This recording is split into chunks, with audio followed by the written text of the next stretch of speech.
kita tengok dalam kisah apa, dua anak Adam dalam yang sebut dalam Quran yang berbunuhan kan.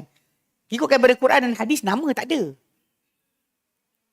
Nama Habil Qabil tu daripada Bible. Cain and Abel adalah nama daripada Bible. Tak ada dalam Quran, tak ada dalam hadis.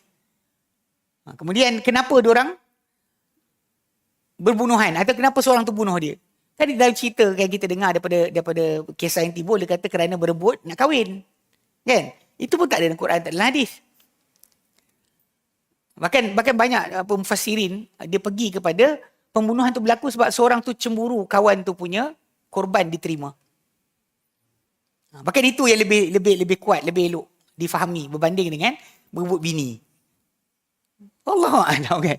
Tapi kadang detailing tadi, bila kita ada detail, budak-budak dengar seronok. Faham tak? Bila kita cerita ikan telan Nabi Yunus sahaja. Ni macam, lepas tu ikan tu, katakan tambahan, ikan tu spesies mana, ekor dia macam mana, itu dia akan jadi bayangan. Jadi memang ada orang cerita saya, bahkan bila bincang macam dalam kisah sejarah, Israiliyat. Kadang-kadang ada setengah para ulama menghasilkan bahawa kalau kita tinggalkan, nampak macam lompong. Tapi macam ni sirah Nabawi sallallahu alaihi wasallam, pasal kita nak ambil pengajaran, sepatutnya diambil daripada yang sahih saja.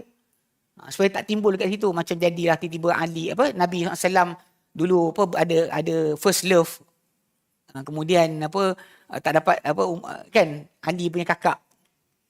Ini benda-benda yang kita lihat orang akan cuba letakkan naratif dan sebagainya, bayangan yang pelik tentang Nabi kita Muhammad SAW atau para sahabat, macam kisah Umar kata tanam anak dia. Saya dengar cerita, kali pertama dengar orang cerita tu menangis sambil Umar korek lubang tu anak dia tu, dia menjijih air mata sebagainya. Lepas tu anak dia Hafsah datang mana? Hafsah kan jadi isteri Nabi. Tu timbul kat mana pula? Kita macam tu konsep yang kadang-kadang kena jaga-jaga sikit. Sebab kadang-kadang benda macam ni sering diceritakan tapi tak sabit. Bahkan ada satu kitab yang saya pernah ajar, kitab tu habis, tamatlah. Masya awalam yathbut. Apa yang tersiar tapi tak sabit daripada sirah Nabi. Ini konsep dia macam tu.